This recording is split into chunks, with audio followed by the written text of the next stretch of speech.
नमस्कार दोस्तों, आज हम इस वीडियो में आपके साथ डिस्कस करेंगे डिफ्यूज़न अनेलिंग प्रोसेस के बारे में, जो एक हीट ट्रीटमेंट प्रोसेस है और अनेलिंग प्रोसेस का एक टाइप है और जिसे हम होमोजेनाइजेशन और यूनिफॉर्म अनेलिंग के नाम से भी जानते हैं।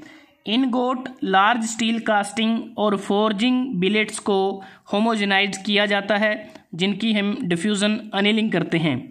क्यों की जाती है और कैसे की जाती है, इसके बारे में विस्तार पूर्वक आपके साथ डिस्कस करेंगे।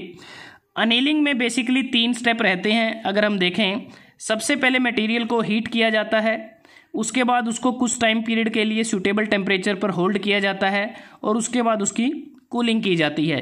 ये 3 स्टेप रहते हैं। अब देखते हैं कि किस किस मटेरियल को हम डिफ्यूज़न अनेल्ड करते हैं।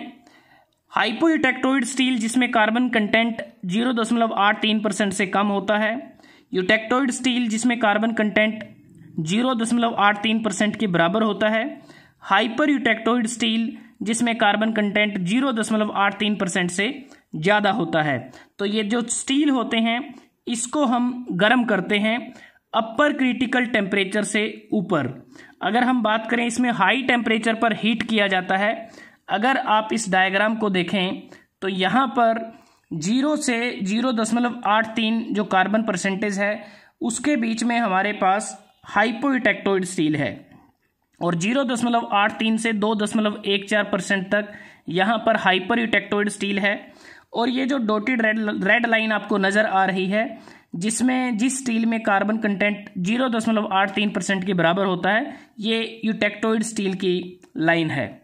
अब इसमें बात करते हैं कि जो स्टील है उसको हाई टेम्परेचर पर हीट किया जाता है। वो टेम्परेचर होता है क्योंकि हाइपर यूटेक्टोइड स्टील के लिए जो अपर क्रिटिकल टेम्परेचर की जो लाइन है वो A3 लाइन है, जिसका अगर हम बात करें 723 डिग्री से 910 डिग्री सेल्सियस के बीच में ये अपर क्रिटिकल टेम्परेचर रहता है। उसी प्रकार जो हाइपर यूटेक्टोइड स्टील है, जिसका अपर क्रिटिकल टेम्परेचर ये inclined line ACM line indicate करती है, जो 723 डिग्री से 1147 डिग्री के बीच में रहता है। और ये वाली जो लाइन है, ये लोअर क्रिटिकल टेम्परेचर लाइन है, क्योंकि स्टील का लोअर क्रिटिकल टेम्परेचर 723 डिग्री होता है और उसको हम A1 से इंडिकेट करते हैं। मतलब कि अपर क्रिटिकल टेम्परेचर से ऊपर के टेम्परेचर पर गर्म किया जाता है।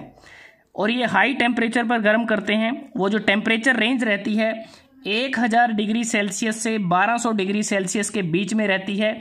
इस टेम्परेचर रेंज पर स्टील को गर्म किया जाता है और गर्म करने के बाद होल्ड किया जाता है एक पर्टिकुलर टेम्परेचर पर।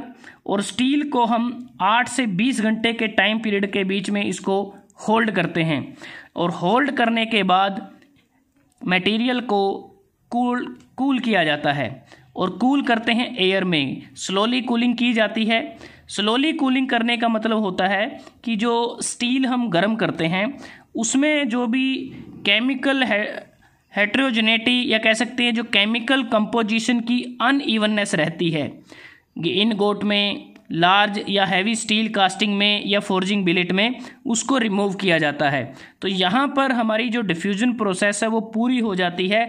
लेकिन डिफ्यूजन प्रोसेस के बाद हमें अलग से फुल अनेलिंग या फिर नॉर्मलाइजिंग प्रोसेस करनी पड़ती है, क्योंकि हमें मटेरियल की प्रॉपर्टीज़ को इम्प्रूव करना है, ग्रेन स्ट्रक्चर को रिफाइन करना है और मटेरियल की इंटरनल स्ट्रेसेस को अवॉइड करना है। इसलिए हमें डिफ्यूज़न अनेलिंग के बाद या तो फुल अनेलिंग की जाती है या फिर नॉर्मलाइजेशन की जाती है। फुल अनेलिंग और नॉर्मलाइजेशन भी अपर क्रिटिकल टेम्परेचर से तकरीबन 30 से 50 डिग्री ऊपर इसको किया जाता है। और जो डिफ्यूज़न अनेलिंग होती है, इस प्रोसेस को करने से हमें कोर्स ग्रेन स्ट्रक्चर मिलती है। और ये जो डिफ्यूज़न अनेलिंग या फिर होमोजेनाइजेशन है, ये थिक स्केल को भी प्रोड्यूस करती है स्टील के सरफेस पर। अगर हम बात करें, डिफ्यूज़न अनेलिंग के दौरान जो स्टील में कार्बन होता है, वो बहुत तेज़ी के साथ वो डिफ्यूज़न होती है उसकी एक हाई टेम्परेचर पर। और साइमल्टेनियसली प्लास्टिक डिफॉर्मेशन के कारण जो माइक्रो स्ट्रक्चर में जो डेंड्राइट्स होते हैं, वो डिफरेंट पोर्शन पर होते हैं, जो एक दूसरे के साथ रिलेशन में मूव करते हैं, वो ब्रेक हो जाते हैं। और उनके ब्रेक होने के परिणाम स्वरूप जो डिफ्यूज़न प्रोसेस है वो जो स्ट्रक्चर होता है स्टील को उसको बड़ी तेजी के साथ होमोजेनाइज कर देती है। अगर डेंड्राइट्स या फिर इंटरडेंड्रेटिक सेग्रीगेशन स्टील के स्ट्रक्चर में मौजूद रह जाते हैं तो उसके कारण स्टील का ब्रिटल फेलियर होने के चांसेस बढ़ जाते हैं, क्योंकि जो स्टील होती है वो अनआइसोट्रोपिक प्रॉपर्टीज को इंडिकेट करती है। इसके अतिरिक्त स्टील में डक्टिलिटी टफनेस कम हो सकती है और अलग अलग जो एडजेसेंट सेक्शन होते हैं वहां पर डिफरेंट हार्डनेबिलिटी भी हो सकती है। उसके बाद अगर हम बात करें ऑब्जेक्टिव की, जैसा अभी डिस्कस किया कि मेन ऑब्जेक्टिव यही रहता है कि हमें जो डेंड्राइटिक जो सेग्रीगेशन है या जो रीजनल सेग्रीगेशन है सॉलिडिफिकेशन प्रोसेस में, उसको हमें होमोजेनाइज करना है। जो कंपोजिशन होती है केमिकल कंपोजिशन उसको होमोजेनाइज करना है, यूनिफॉर्म उसकी अनीलिंग करनी है पूरे जो वॉल्यूम होता है स्टील का। अगर हम बात करें जो डिफ्यूजन अनीलिंग है, एक प्रकार से ये एक्सपेंसिव प्रोसेस है। एक्सपेंसिव प्रोसेस इसलिए होती है क्योंकि इस प्रोसेस में स्केल के रूप में हमारा बहुत सारा जो मेटल है वो लॉस हो जाता है उसका, और साथ में डिफ्यूजन अनीलिंग के बाद हमें जो सब्सीक्वेंट जो ट्रीटमेंट होते हैं जैसे फुल अनीलिंग है, नॉर्मलाइजेशन है, उसको करने की भी ज़रूरत होती है ग्रेन स्ट्रक्चर को रिफाइन करने के लिए। इसलिए इस प्रोसेस को स्पेशल केसेस में ही यूज किया जाता है। तो दोस्तों आज हमने इस वीडियो में आपके साथ डिस्कस किया डिफ्यूजन अनीलिंग प्रोसेस के बारे में, जो एक हीट ट्रीटमेंट प्रोसेस है और अनीलिंग प्रोसेस का टाइप है। और ये जो पूरी प्रोसेस होती है इसमें जो हीटिंग, होल्डिंग और जो कूलिंग होती हैं, अगर हम इसका टोटल टाइम इसको काउंट करें, जो टोटल टाइम की जो रेंज रहती है वो रहती है 50 घंटे से 120 घंटे के बीच की इसकी टाइम रेंज रहती है। क्योंकि होल्डिंग का टाइम रेंज देखें तो 8 से 20 घंटे होल्डिंग का ही होता है और पूरा जो प्रोसेस का टाइम रेंज होता है वो 50 घंटे से 120 घंटे के बीच में रहता है।